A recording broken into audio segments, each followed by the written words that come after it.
Welcome to the Debka File, the compilation edition, in which we bring you highlights from the past month from Debka File's exclusive news, insight, and analysis in the Middle East. Let's take a look at the headlines. Iran's guards build up naval forces in Hormuz. Assad connives in an ISIS massacre of Syrian Druzes. Putin moves away from U.S. and Israel and woos France and Germany. Iran chooses Iraq to help fight U.S. sanctions. The U.S. begins the first steps to recognize Israeli sovereignty over the Golan. Crimea versus Syria and Iran at the Trump-Putin Summit in Helsinki. Two Gulf princes have taken issue with Trump's engagement with Iran. Israel names new military chief for Project Iran with U.S., Saudi Arabia, and the UAE. Impending war between Israel and Iran. Prior to the new U.S. sanctions that are going into effect, Iran's Revolutionary Guard's Navy is building forces at the Hormuz Strait. They're positioning warships outside the opening of the waterway, ready to block the passage for Gulf oil exports. Last Thursday, the U.S. Central Command issued a statement that said, quote, "We're aware of the increase in Iran naval operations within the Arabian Gulf, Strait of Hormuz, and Gulf of Oman. We are monitoring it closely and will continue to work with our partners to ensure freedom of navigation and free flow of commerce in international waterways. We will also continue to advocate for all maritime forces to conform to international maritime customs, standards, and laws." Last Wednesday, Israeli Prime Minister Benjamin Netanyahu warned that any Iranian attempt to block the Bab al-Mandeb Straits would be met with force by the Israeli military. Netanyahu and Israeli Defense Minister Avigdor Lieberman had this to say at a Navy ceremony in Haifa on August 1st. אם איראן תנסה לחסום את מיצרי באב אל-מנדב, אני משוכנע שהיא תמצא את עצמה מול קואליציה בינלאומית נחושה למנוע ממנה זאת, וקואליציה זאת תכלול גם את מדינת ישראל על כל זרועותיה. לאחרונה שמענו איומים לפגוע בספינות ישראליות בים סוף. אני מסתכל על האנשים מסביבי הנמצאים כאן, וחבל שגם אויבינו לא יכולים לראות אתכם ולהבין שאנו ערוכים היטב לתת מענה לכל איום. Syrian forces withdrew from the Diyatha base where they monitored ISIS activity before moving west. Syrian Druze authorities rejected an offer by the Syrian government to protect them against the Islamists and said they could manage alone. To teach the Druze residents a lesson for their independent spirit and pride, the Russians and Syrians pushed out the residents of Diyatha, allowing ISIS terrorists to invade the surrounding towns. When Druze fighters tried to save their communities, it was too late. ISIS slaughtered 256 people and injured almost 400 others. Many Druze Arabs showed up for the rally in the Golan Heights, in which they protested killings in Syria. هذا العمل الإجرامي يتضامن معه أبناء الجولان لأنهم كتلة واحدة من الشعب السوري وأخوة ويقفون مع أهلهم في القطر سوريا. Russian President Vladimir Putin has moved away from the understandings with the U.S. and Israel on Syria, which were sealed at his Helsinki Summit with President Donald Trump. This policy reversal came after Foreign Minister Sergei Lavrov and Chief of Staff General Valery Gerasimov could not accomplish their goal of convincing Israeli Prime Minister Benjamin Netanyahu to accept a Russian compromise to move Iran 100 kilometers from the Israeli border. A Russian deal with Netanyahu was one of Trump's conditions for collaborating with Moscow to resolve the crisis in Syria. When Netanyahu dug in on the Iranian issue, Putin put Helsinki behind him and ordered Lavrov and Gerasimov to go to Paris and Berlin with several objectives. First, they would attempt to persuade France and Germany to drop out of the U.S.-led Geneva Conference on Syria and join the Russian Astana peace process at its next session in Sochi on July 30th and 31st. This would also open the door to their understandings with Iran and Turkey on other key issues in addition to Syria. Russian President Putin and Turkish President Erdogan spoke at the BRICS summit in Johannesburg, South Africa. Наши отношения двусторонние находятся на подъеме, совершенно очевидно. И в области преодоления кризисов, прежде всего, конечно, имею в виду сирийский кризис. Öyle zannediyorum ki bu yıl hakikaten bir 6 milyon gibi bir turist noktasında Türkiye'yi ziyaret edecek. Bütün bunlarla beraber aramızdaki her türlü dayanışma birilerini de gerçekten kıskandırıyor. President Putin also says he wants France and Germany to withdraw their forces from the U.S.-led coalition in Syria. In a direct anti-Israel turnaround, Putin sees Russia, France, and Germany teaming up to demand Israel's adherence to UN Security Council Resolution 232 to withdraw from territory captured in 1967, according to the pro-Palestinian interpretation that was based on a resolution made in 1973 for a ceasefire. Putin is awaiting a response from German Chancellor Angela Merkel and French President Emmanuel Macron. Meanwhile, Moscow has rejected all of Netanyahu's proposals to remove Iran and Hezbollah from Syria. After Iranian President Hassan Rouhani threatened the U.S. with war, President Trump responded with the following tweet. Quote, "Never ever threaten the United States or you will suffer consequences, the likes of which few have ever suffered before. We are no longer a country that will stand for your demented words of violence and death. Be cautious." Although the White House Security Council and State Department believe that the Iranian government will collapse under a sinking economy and domestic unrest, Debka analysts see Iran hitting back at Washington in Iraq. The unrest Tehran incited last week in Shiite-dominated southern Iraq thwarted U.S. efforts to help a government coalition without Iranian influence rising in Iraq, 3 months after the general elections. The U.S. plan to send armed Kurdish forces into Iran backfired as Iran and Turkey formed a joint command center to launch attacks on Kurdish targets in Iraq. For every new sanction that the U.S. puts on Iran, Tehran plans to subvert U.S. interests in other parts of the Middle East. U.S. Secretary of State Mike Pompeo announced that U.S. broadcasting in Farsi would be increased, which would offer a way to urge the Iranian people to rise up against the tyranny in Tehran. Israel's former UN ambassador, Dor Gold, spoke to the U.S. House of Representatives Committee's Oversight and Governance Reform Subcommittee to discuss the recognition of Israeli sovereignty over the Golan Heights. Debka sources reveal that this was the first step of Netanyahu and Trump to recognize Israel's annexation for the Golan, which Israel captured from Syria in the Six-Day War. Dor Gold stated that the U.S. recognition of Israeli sovereignty would fulfill previous administration's promises. He also argued that Netanyahu would work with Syrian President Bashar Assad to discuss surrendering parts of the Golan to Syria. He said the Golan, while only 16 miles across, is of utmost importance to Israel, as the IDF post on the top of Mount Hermon provides a strategic military advantage to view key areas in Syria. This is especially important now that Russia could save the Assad regime and the Syrian military could be strengthened. Iran has positioned Shiite militias with forces from Lebanon, Iraq, Yemen, and Pakistan on Syrian bases to take control of southern Syria. A Syrian presence on the Golan raises concerns for Israel.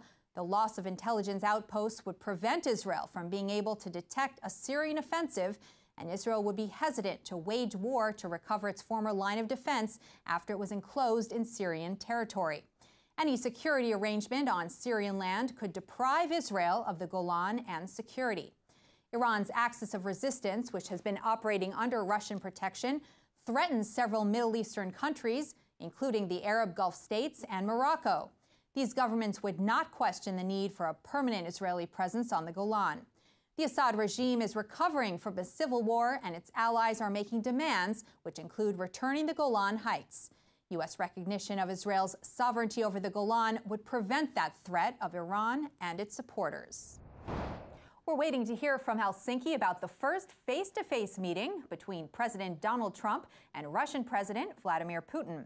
They've scheduled a joint press conference, although no agenda has been set. There's been much speculation about what could occur. At a news conference after the NATO summit, Trump said he had played no role in the annexation process as it occurred during the Obama administration. Trump spoke about the upcoming Helsinki Summit. I think it's a good thing to meet. I do believe in meetings. I believe that having a meeting with Chairman Kim was a good thing. I think having meetings with the president of China was a very good thing. I believe it's really good. So having meetings with Russia, China, North Korea, I believe in it. Nothing bad's going to come out of it, and maybe some good will come out. Netanyahu had this to say about the summit in Helsinki. אתמול שוחחתי עם נשיא ארצות הברית דונלד טראמפ, דנו בסוגיות ביטחוניות ומדיניות לאור ההתפתחויות באזור, כמובן בראש ובראשונה על סוריה ואיראן. כפי שאתם יודעים, הנושאים האלה יעלו גם בפסגת הנשיאים בהלסינקי, אני כמובן שוחחתי עליהם ביום רביעי גם עם הנשיא פוטין. אני הודיתי לנשיא טראמפ על המדיניות התקיפה שלו נגד איראן, כי מאז נקיטת המדיניות הזאת אנחנו רואים את ההשפעה הגדולה על איראן ובתוך איראן. הנשיא טראמפ חזר בבהירות חדה על המחויבות שלו לביטחון ישראל ועל נכונותו לעזור למדינת ישראל בתחומים שונים, ואני כמובן הודיתי לו על כך. Crimea citizens hope to have Russian citizenship recognized as a result of the Trump-Putin summit. Отношения должны быть нормальными между любыми другими государствами, тем более с Соединенными Штатами Америки. Я на личном примере моего сына, нашей семьи и так далее. Я глубоко в этом заинтересован, чтобы были нормальные отношения. Он мог легко приезжать, без проблем. Мы могли ездить. Он без конца приглашает нас. Но я понимаю, конечно, у нас проблемы с визами возникают и так далее. Пока нет. Пока нет. Он приглашает, да, зовет нас и так далее. Он будет там работать, способствовать, чтобы мы как можно быстрее получили визу. Ну, еще не пытались, честно говоря. Но задача так и стоит. Может быть, даже в будущем году, в этом, наверное, не получится, в будущем году уже этот вопрос возникнет явно, потому что он приезжать так часто уже не сможет. In Kiev, a Ukrainian official compared Trump's acceptance of Crimea's annexation to the 1939 pact between Adolf Hitler and Joseph Stalin. Trump then stated that Germany's government was captive to Russia due to the natural gas pipeline that runs between Berlin and Moscow. Trump's strategy for Crimea would include removing its annexation from the agenda as long as Putin would replace China's Xi Jinping as mediator between Trump and Kim Jong-un. This new strategy came about on Thursday when the Russian embassy in Pyongyang announced that Ri Yong-nam, North Korea's president of the Korean Football Association, was invited to the 2018 World Cup in Moscow on July 15th. Putin would be able to get the consent of Kim Jong-un prior to the Trump-Putin summit. Meanwhile, Trump's reported plan for his meeting with Syria was to offer a U.S. pullback from eastern Syria and the border with Iraq, which would begin after the evacuation of Iranian, Hezbollah, and Shiite forces. The U.S. in turn would need to evacuate from the Al-Tanf outpost, which is on the intersection of Syrian, Iraqi, and Jordanian borders. The aides preparing Trump's summit with Putin advised him to limit his offer to Al-Tanf, but they realize that the president may expand this offer during negotiations. Officials in Washington and Jerusalem hope that Putin sees the benefit in the proposals and Assad could take over Syria's frontier lands without violence during Russian-brokered ceasefire deals with the rebels. Iran's rulers are fixed in their determination to remain in Syria. Trump's sanctions on the Iranian economy and oil sales over the next few months could influence them. Debka intelligence sources report that Netanyahu presented Putin with a list of the units that Hezbollah and Shiite militias are fielding for the Syrian army's Dara and Quneitra operations near the Jordanian-Israeli border. They make up 18,000 combatants under the orders of Iran's southeastern Syrian command from its base at Izra. Half of the forces in the southeastern Syria area are made up of Shiite troops under Iranian command, which are in violation of Putin's promise to Israel and the U.S. to keep the troops out of Syria's southern region.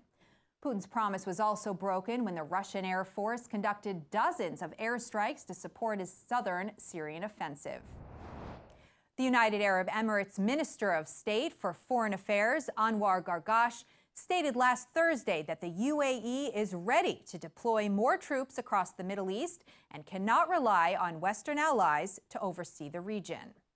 His speech reflected the views of Abu Dhabi and Riyadh after a sense of betrayal when President Donald Trump offered to renegotiate the nuclear deal with Tehran.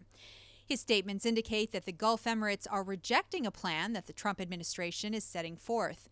Washington has proposed establishing a new security and political alliance with 6 Gulf Arab nations to counter Iranian expansion. The White House is looking to get cooperation on missile defense, military training, and counterterrorism while strengthening economic and diplomatic ties. Debka sources report that the countries are now realizing they must fend for themselves and no longer trust the Trump administration to protect them against Iran. Riyadh and Abu Dhabi do not think that talk of an Arab NATO against Iran will work in their favor.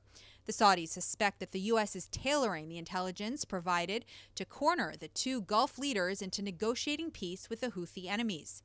Saudi Crown Prince Mohammed bin Salman and Abu Dhabi Crown Prince Mohammed bin Zayed are also dissatisfied with Trump's pick for Oman to be the liaison with Tehran, as they do not view the leader as an ally.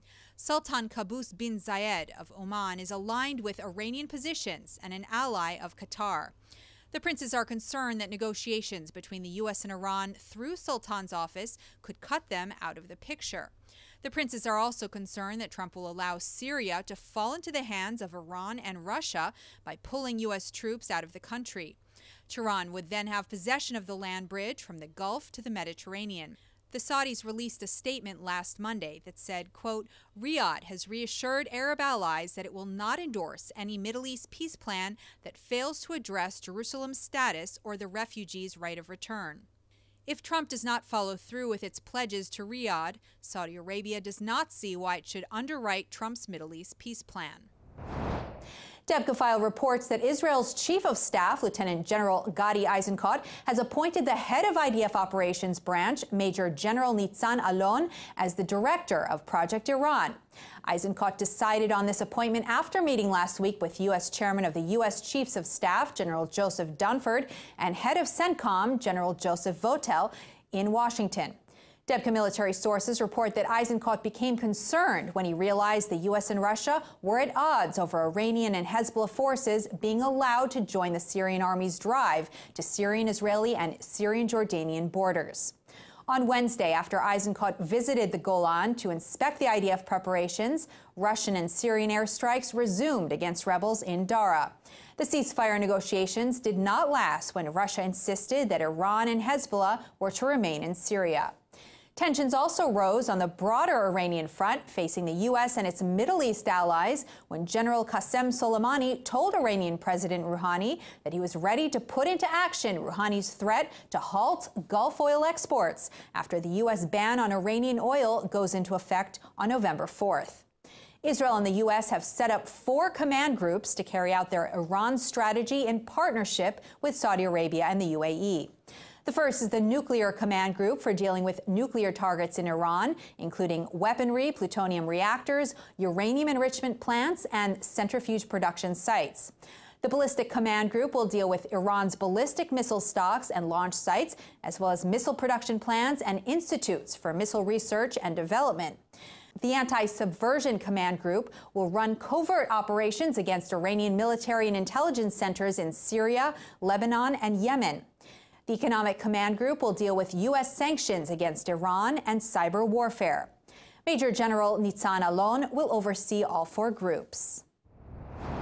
Israeli Prime Minister Netanyahu and Russian President Putin met in Moscow on July 11th and agreed on the stipulation that Israel would accept Syrian military forces on its Golan border if Bashar Assad would respect the 1974 ceasefire lines and accept a UN observer to monitor the demilitarized zone. This would be a deal that Putin and the U.S. president would agree upon at their summit in Helsinki on Monday. The agreement would be dependent on Iran withdrawing from Syria, which is highly unlikely to happen. The demilitarized zone runs from the Golan to Mount Hermon.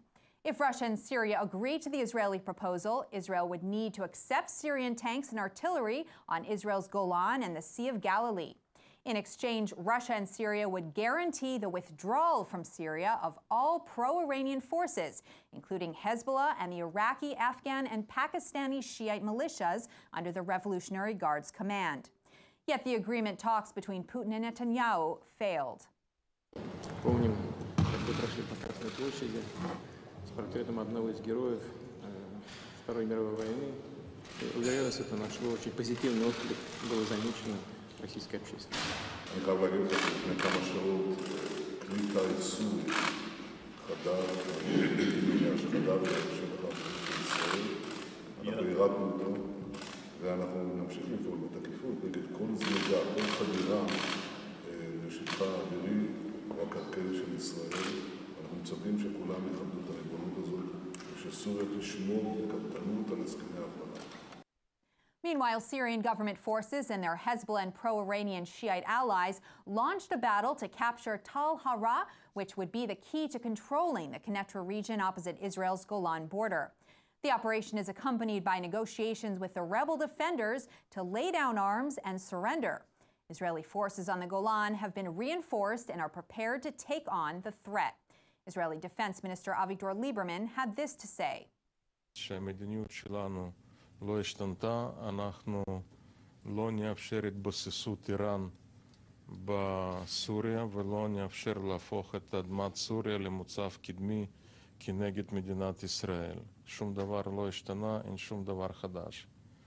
גם לגבי הלחימה בדרום סוריה, אנחנו מבחינתנו נקדש את הסכם ההפרדה מ-74 וגם שם נקפיד על קוצו של יוד וכל הפרה תענה בתגובה חריפה של מדינת ישראל. That's it for the compilation edition of the Debka File. We'll be back with you next week for exclusive news, insight, and analysis from the Middle East. Thanks for watching.